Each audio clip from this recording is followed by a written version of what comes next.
everyone. So today let's discuss about the topic simple pendulum. Okay, this is the example for periodic motion. So what do you mean by periodic motion? The motion it keeps on repeating for the particular time period. Okay, this is called as a periodic motion. And simple pendulum. Pendulum is an example for periodic motion. It is also called as oscillatory motions. Okay, for example, so this is the rigid stand. So this is the rigid stand, and this is the metallic or a stone. Okay, this is the stone piece or a metallic piece. It is suspended from the rigid stand. So okay, this is suspended from the rigid stand by using thread. So this is the setup of simple pendulum. So whenever you just pull this stone lightly to the one side and you just leave it. Okay, just pull this metallic ball to one side and just leave this. So this keeps on repeating. The motion of this pendulum will be keeps on repeating and it will stop after particular time period. Okay, so when you pull this metallic bob from this position to A, when it comes to A and it goes to the position B and it comes back to the position original position, that is O. Okay, so the time period, it is taking from the position O to A to B and coming back to the same point O. This is called as one period. Okay, so this is called as a one period. So this is the time taken by the metallic bob to come back to its place or its original place. Okay, this is called as one period. So this is called as a one period. Okay, it is also considered that from the position A it goes to position B and come back to the position A. Okay, this is also considered as a one period. Okay, so from this position it is going to B and it is coming back to A. This is called as one oscillation. So this is called as a one oscillation. Okay, so this is an example for periodic motion. Okay, this is called as a pendulum and this setup is very easy. Just this is a rigid stand. Okay, a metallic piece or a stone piece. Okay, this is called as a metallic bob. And it is suspended from the rigid stand by using any thread. Okay, so by using any string or thread. So when you pull this slightly, any one direction. Okay, when you pull this metallic bob and when you leave that, the motion of the pendulum will be keep on repeating for a given particular time. Okay, after particular time it stops oscillating. Okay, so from the position A it moves to the position B and it comes back to the position A. The time taken from A to B and coming back to A is called as one oscillation. Okay, so time taken by this bob to come back to its original place is called as one period. Okay, so this is an example and you can try this at home. Okay, so take any stand, take one metallic bob. Okay, so you tie with the thread, and suspend it from any one stand. So you try to do it. So pull the bob at one side and leave it. So the motion is keep on repeating. You can actually make a setup of pendulum and take down the readings. How can you take down the readings? I'll just show you. You can just count time taken for 20 oscillations. Okay, so you can make one table like this.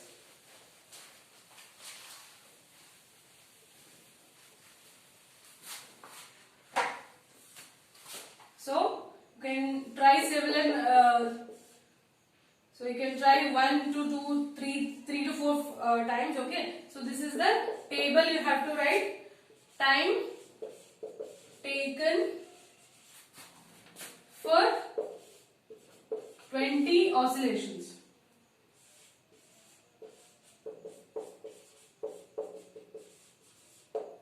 Okay, time time taken for 20 oscillations, time period.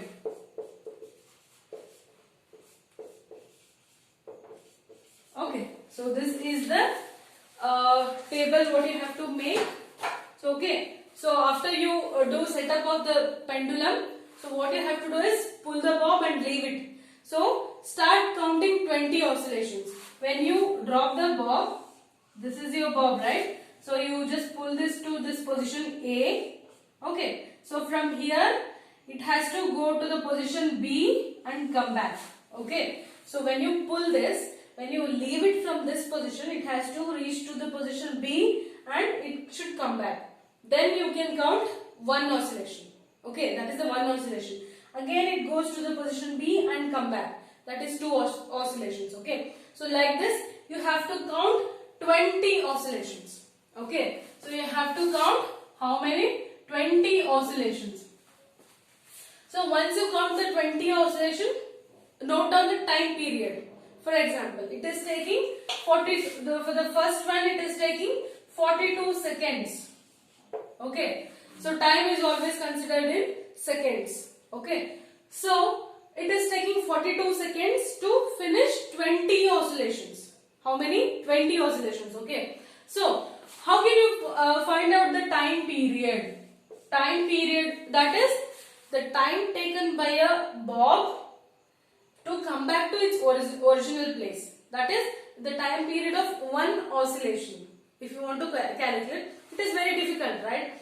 So if you see the stopwatch, so for counting this oscillations and all, you have to use a stopwatch. Okay, so if you start observing this one, it within a fraction of a second it comes back to its original place. Okay, it is very hard to find out the time taken for one oscillation.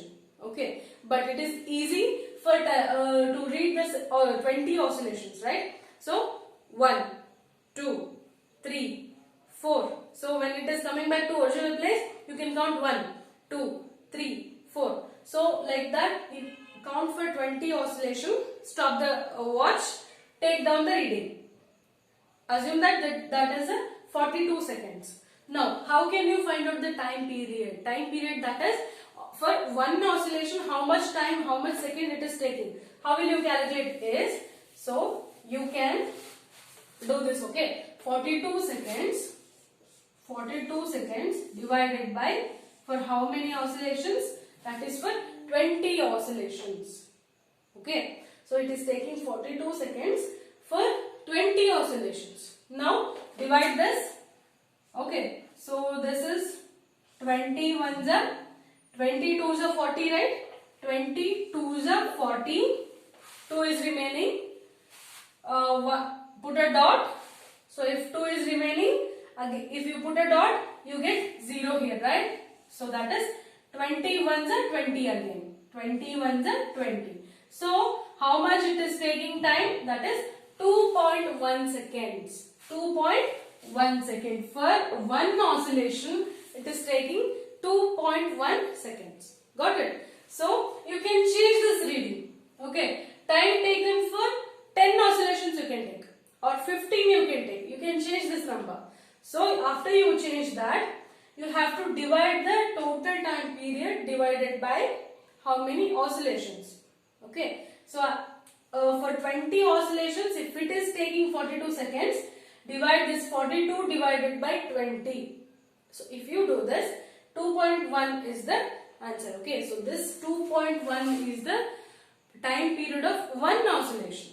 So it is taking 2 seconds, 2 seconds and 2.1 seconds to come back to its original place. Okay, this is the time period of one particular oscillation. Like this, do it 2 to 3 times. Okay, now again do it for a second time. Count the reading, count the time period, divide this time period with the 20. Okay, then you get the time period of one oscillation. The time period, it's always you get the same answer. Okay, because only few fractions will change. Only the fractions will change. Almost all same answer you get for all the oscillations. Okay, so try this at home. This is one activity. And now units of time and speed. So let's discuss about the units of time and speed. So we already know that speed is equal to distance traveled, distance covered divided by time taken, right? So we know that speed is equal to distance covered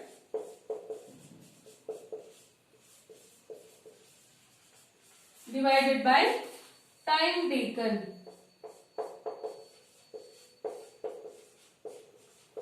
This is the formula of speed, right?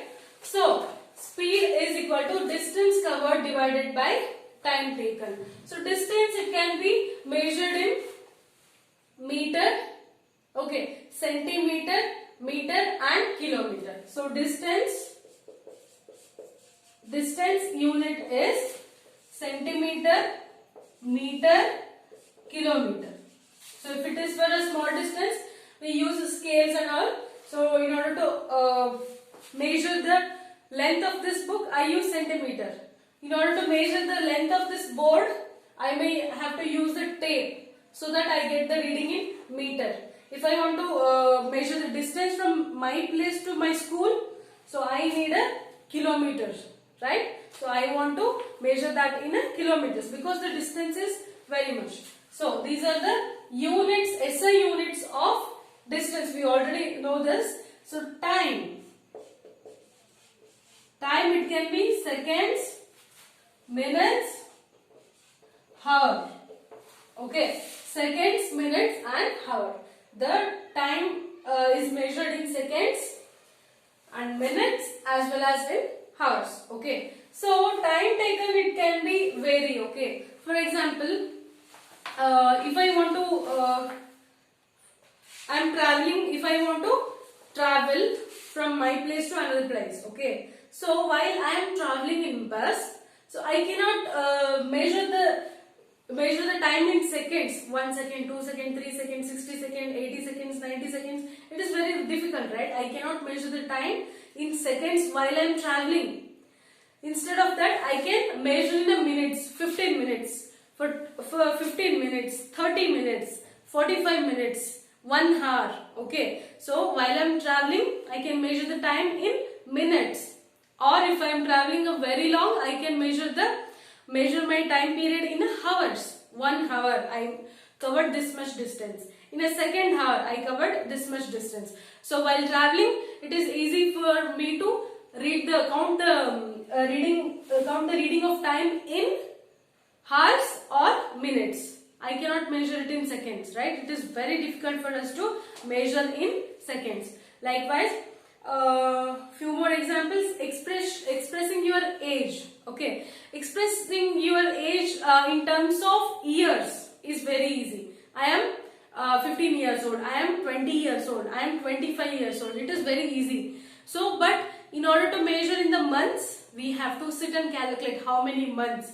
So 12 months in a year. If it is a 2 years baby, 12 plus 12 is 24 months baby. Okay, if it is 5 years baby, how can you calculate? We have to do 12 into 5. So it will be very difficult in order to calculate in months. So time is measured accordingly. So however we want, we can measure the time intervals as per our convenience. Okay, as per our convenience, we measure the time period in a seconds, minutes and hours. Okay, this is the measurement of time taken. Okay, so these are the SI units of distance and time. So now let's see the speed is equal to distance divided by time. So what is the SI unit of speed? Distance by time, right? So distance can be measured in centimeter, meter or kilometer, right? So this divided by time is seconds, minutes or hours. So speed, the speed can be measured in meter per centimeter per second, or the speed it can be measured at centimeter meter per hour, centimeter per second, or meter per hour, or kilometer per hour. We can measure it accordingly. So if it is for a small distance and small time, centimeter per second we can measure. If it is for a bit longer, we can measure it in meter per minute, or if it is a very long distance, we can measure that in kilometer per hour. So usually while we are traveling from any place to another place using car, bus or anything, we measure that in kilometer per hour. This many kilometers per this 1 hour, like that. Okay. For example, the speed limit of bus is how much? 60 kilometer per hour. In a 1 hour, we can maximum cover 60 kilometers.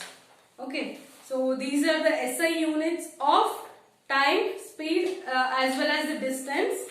So now, measuring the speed. How exactly you measure the speed? There is one activity. So there is one activity given here in order to measure the speed. Okay. So what you have to do is the simple one. You have to make a line. You have to draw a line with a chalk powder or a white powder. Just draw a line.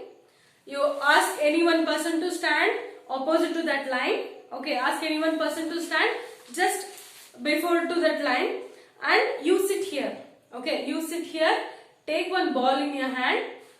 You have already drawn the white line, right? So what you have to do is just drop a ball.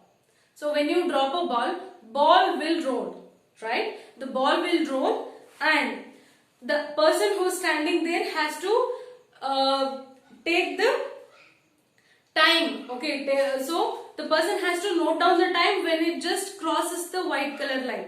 So you are taking the ball in your hand and white color line is there. So when you drop it from this side, as soon as it reaches the white color line, that person has to start the time as well. He have to start the time. Okay. So as soon as it crosses the white color line, the time is started, and after sometimes the ball stops at one place. Okay. You have to stop the time and measure the distance from line to the ball. Okay. So this is one activity. It is very easy. You can do it at home.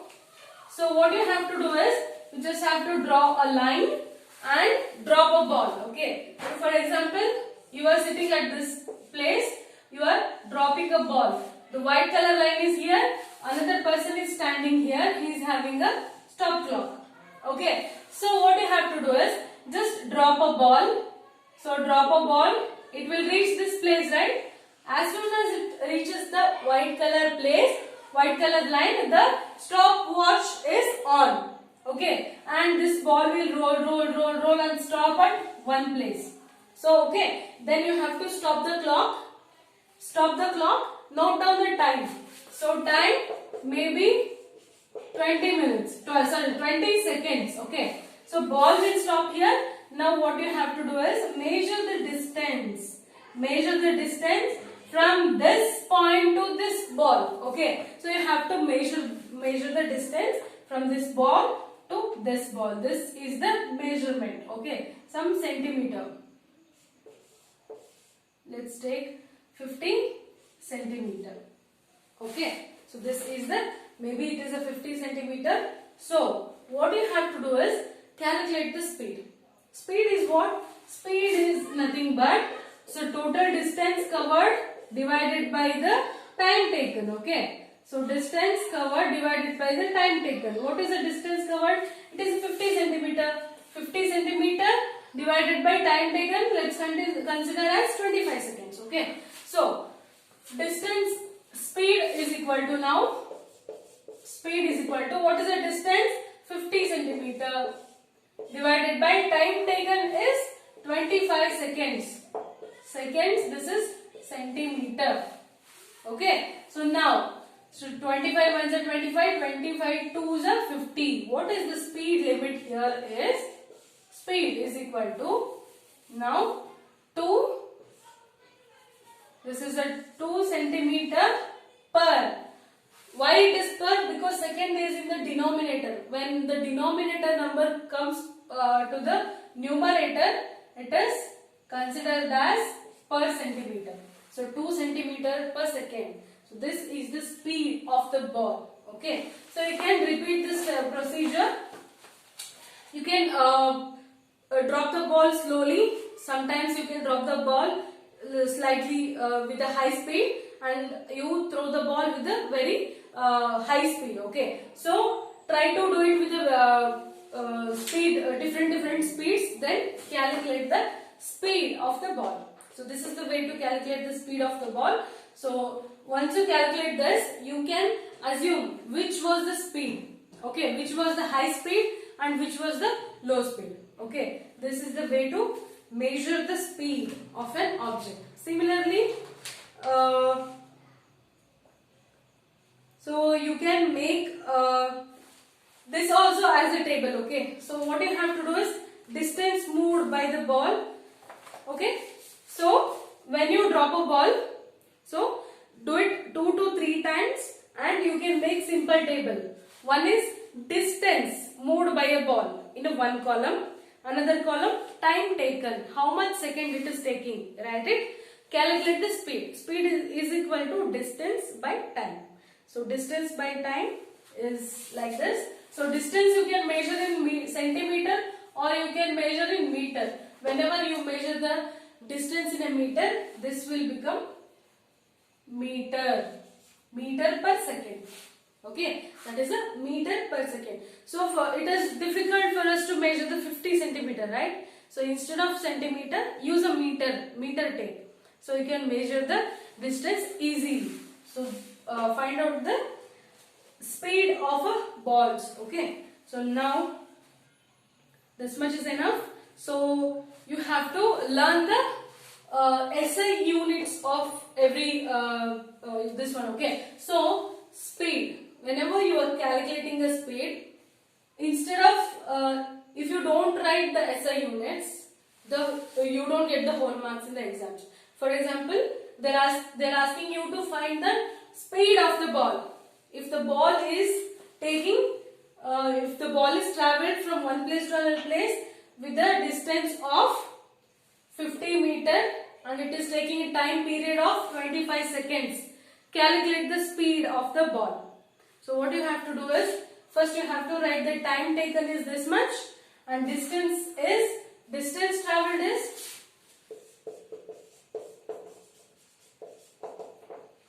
50 meter. Okay, distance traveled by a ball is 50 meter, time taken is 25 seconds. Now speed is equal to distance by time. While you are writing this distance by time, you have to write the SI units also. Okay, 50 meter divided by 25 seconds. After you cancel that with the answer, you have to put meter per second. Meter per second. Meter per second is the SI unit of speed. So while you are solving the problem, you have to put this SI units. Okay, instead of writing SI units, if you skip this, you don't get complete marks in the exams. Okay, practice this one. Thank you.